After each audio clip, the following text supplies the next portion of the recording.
Saudara-saudaraku sekalian,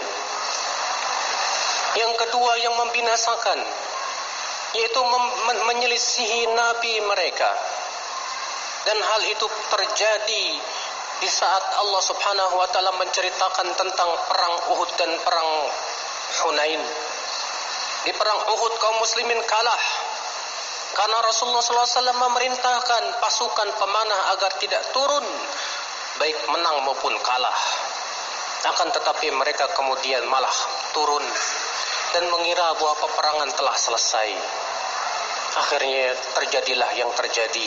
Kaum muslimin kalah. 70 orang mati syahid di medan perang. Di perang Hunain, di putaran pertama kaum muslimin kalah. Padahal jumlah kaum muslimin 3 kali lipat lebih besar daripada musuhnya. Mereka kalah kenapa? Akibat rasa ujub, merasa bangga dengan jumlah yang banyak.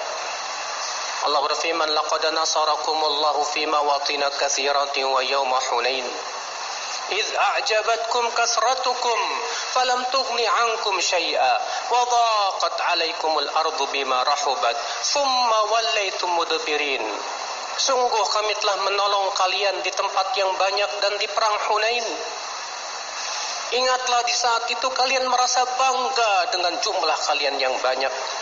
Padahal jumlah yang banyak itu, kata Allah, tidak memberikan manfaat apapun juga. Lalu kemudian bumi yang sempit itu menjadi, bumi yang luas itu menjadi sempit atas kalian. Kalian pun lari tunggang langgang ke belakang.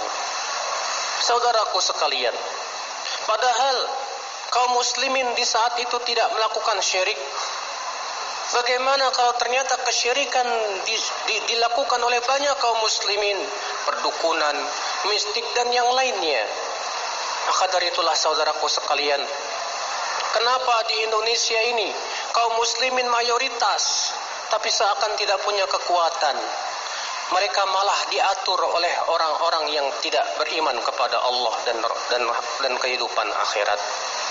Akibat daripada banyaknya kaum muslimin yang tidak peduli dengan perintah-perintah Allah, tidak peduli dengan larangan-larangan Allah, tidak peduli apakah Allah ridha kepada mereka atau tidak, sehingga kemudian mereka pun melakukan maksiat dan yang lainnya.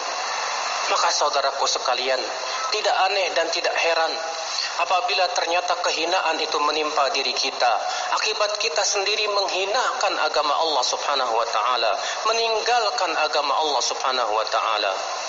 Maka saudaraku sekalian, ini 2 perkara yang Rasulullah kabarkan bahwa itu membinasakan umat Islam.